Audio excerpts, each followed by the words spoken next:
കൊല്ലത്തെത്തിയാൽ ഫയൽവാനിൽ കയറി മട്ടൻ കഴിച്ചേ മടങ്ങാവൂ എന്നൊരു പറച്ചിലുണ്ട്. തനിക്കേറെ പ്രിയപ്പെട്ട മകനെ എന്നെന്നും കൂടെ നിർത്താൻ ഒരു ഉമ്മ കണ്ടുപിടിച്ച സൂത്രമാണ് ഈ ഹോട്ടൽ എന്ന് നിങ്ങൾക്കറിയാമോ?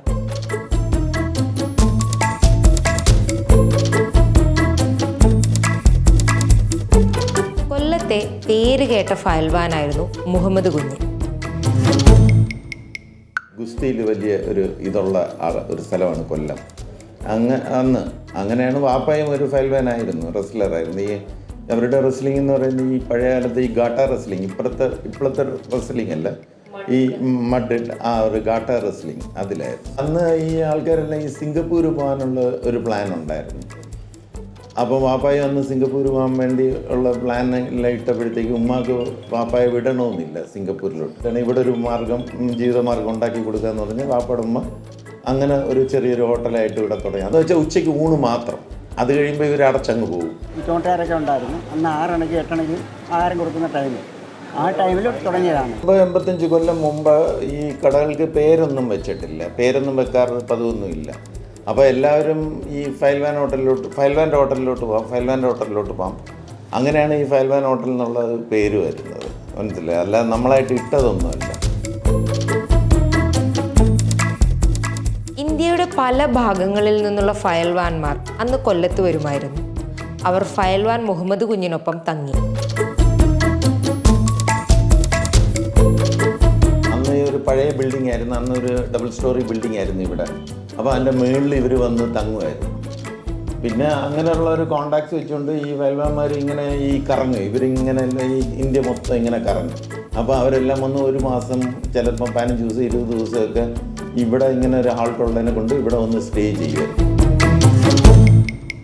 പണ്ടിൽ കവലകളിലൊക്കെയാണ് ഈ ഗുസ്തി മത്സരങ്ങളൊക്കെ നടക്കുന്നത്. അങ്ങനെ അവർ ഓരോ സ്ഥലങ്ങളിൽ പോയും വെച്ച്, നമ്മുടെ കേരളത്തിൻ്റെ പല ഭാഗങ്ങളിലും പോയും വെച്ച് പിന്നെ തങ്ങാനായിട്ട് വരുന്ന ഇവിടെ ആയിരിക്കും. ഇവിടെ ഫ്രീ ആയിട്ട് കിടക്കാനൊക്കെയുള്ള സൗകര്യങ്ങളും അവർക്ക് ഫ്രീ ആയിട്ട് ഫുഡൊക്കെ എൻ്റെ വലിയ മുതലാളി കൊടുത്തിട്ടുണ്ട്. മട്ടൻ കറിയാണ്, അന്ന് മട്ടൻ കറിയാണ് കൂടുതലും ഉണ്ടായിരുന്നത്. അന്ന് ഇവിടെ കണ്ടമാനം ആടുകളുണ്ടായിരുന്നു, എരുമയുണ്ടായിരുന്നു, പശു ഉണ്ടായിരുന്നു, ഇതെല്ലാം ഉണ്ട്. അന്ന് ഈ ആടുകളൊക്കെ പ്രസവിച്ച് കുഞ്ഞുങ്ങളാവുന്നു, അവിടെ കിടന്ന് വളരുന്നു. അപ്പോൾ അന്ന് ആവശ്യമുള്ള ഇറച്ചി ആടിനെയൊക്കെ പിടിക്കുക, അന്ന് കൊടുക്കുക, അതൊക്കെ പുള്ളിക്കാരൻ്റെ ഒരു ഹോബിയാണെന്ന്.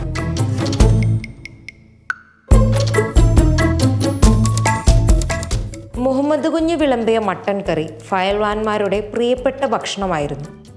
പണ്ടേ ആട്ടിറച്ചി പ്രിയരായ കൊല്ലൻകാർ പതിയെ ഫയൽവാൻ്റെ മട്ടൻ കറിയുടെ കടുത്ത ആരാധകരായി മാറി. ഫയൽവാൻ മട്ടൻ്റെ പേരും പ്രശസ്തിയും കരയും കടലും കടന്നു. ഫയൽവാനിൽ ഞങ്ങൾ കുറേ തവണ വന്നിട്ടുണ്ട്. ഈ കൊല്ലംകാർക്ക് എന്താണ് മട്ടനോട് ഇത്ര ഇഷ്ടം? അത് ഒരു വെറൈറ്റി രുചി, അതുകൊണ്ടാണ്. മട്ടൻ ഇപ്പോൾ മേടിച്ചായിരുന്നു, അരിപ്പത്തിരി മട്ടൻ. ഒരു പ്ലേറ്റ് മട്ടൻ മേടിച്ചാൽ മട്ടൻ കഴിച്ചാൽ 2 പ്ലേറ്റ് തിന്നുന്നതിന് തുല്യമാണ്. ഗൾഫിൽ നിന്ന് വരുന്ന ഒരുപാട് ആൾക്കാർ ഇവിടെ വന്നാൽ കഴിക്കുന്നത്. അഞ്ചൽ, ആയൂർ, ഇപ്പോൾ ഈ മലപ്പുറം ഭാഗത്ത് നിന്ന് ഒരുപാട് പേര് വരുന്നുണ്ട്. ഫയൽവാനിലെ ഒരു പ്രത്യേകത എന്ന് വെച്ചാൽ ഗ്രേവിക്കാണ് ടേസ്റ്റ് കൂടുതൽ, അല്ലാതെ ഒരു പീസ് കഴിക്കാനല്ല. നേരത്തെ വരെ വാപ്പ ഉള്ള കാലം മുതലേ പരിചയമുള്ളതാണ് ഈ ഹോട്ടലുമായിട്ട്. മട്ടൻ കറി എന്ന് പറഞ്ഞാൽ മട്ടൻ തന്നെയാണ്, ഒറിജിനലായിട്ട് മട്ടനേ കൊടുക്കൂ.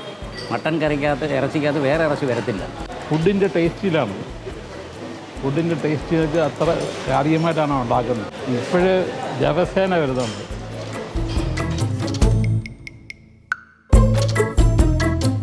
കാലം മാറുന്നതിനനുസരിച്ച് ചില പുതിയ വിഭവങ്ങൾ മെനുവിൽ ചേർത്ത് ഒരു പരീക്ഷണം ആഷിഖ് ബാബു നടത്തിയിരുന്നു. ഞാൻ ട്രൈ ചെയ്ത് ഈ അൽഫാമൊക്കെ കൊണ്ടുവന്നായിരുന്നു. പക്ഷെ നമ്മൾ ഇവിടെ സപ്ലൈസ് വെയിറ്റേഴ്സ് അവരുടെ അടുത്ത് ചോദിക്കുമ്പം അവർ പറയുന്ന ഫയൽവാൻ ഹോട്ടലിൽ വരുന്ന ഞങ്ങൾ മട്ടൻ കഴിക്കാനാണ്, ഞങ്ങൾക്ക് വേറെ ഇല്ല, അത് കഴിക്കാൻ ഞങ്ങൾക്ക് വേറെ ഹോട്ടൽസ് ഉണ്ട്, ഞങ്ങൾ ഇവിടെ വരുന്നത് ഇത് കഴിക്കാനാന്നുള്ളതാണ്.